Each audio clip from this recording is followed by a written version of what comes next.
mi hình khát alo chin na ding agol zo na ding ina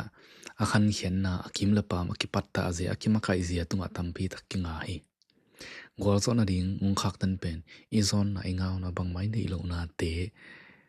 e hai na te hi masalo zoina kimwan la na lao na kiet phalo na chi te hang i thei zoi nang dong na to chi manina to ni dong ong min thei nai lo alo chin nai lo zong i thei ding i te ai kele mi rang khati ong makai zia hoi lo na ong patta zia hoi lo na ngai sut piak na hoi lo na hang in zong na long sim pok ze man lo ina kimwan na nei lo lao thong na to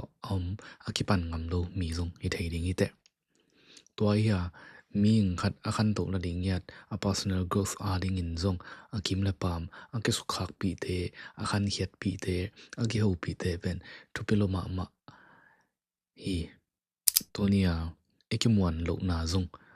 nidang ina kimwan na ding ke patta lo man mo ai kela ikim pa mi hu zam na lao na noi e khan khel lot na hang zong hi thei ding hi to te koi chupang na pa hi thei ding to te pa hi zo ni leng tuai din mun sa la sang zo ki tung thei ding hi i thei sun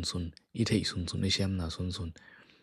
ki mon na sem thei ning sem do ning ai kele hi tung to ni na sem nang kan tung na nga ning chi lung sim to sem in leng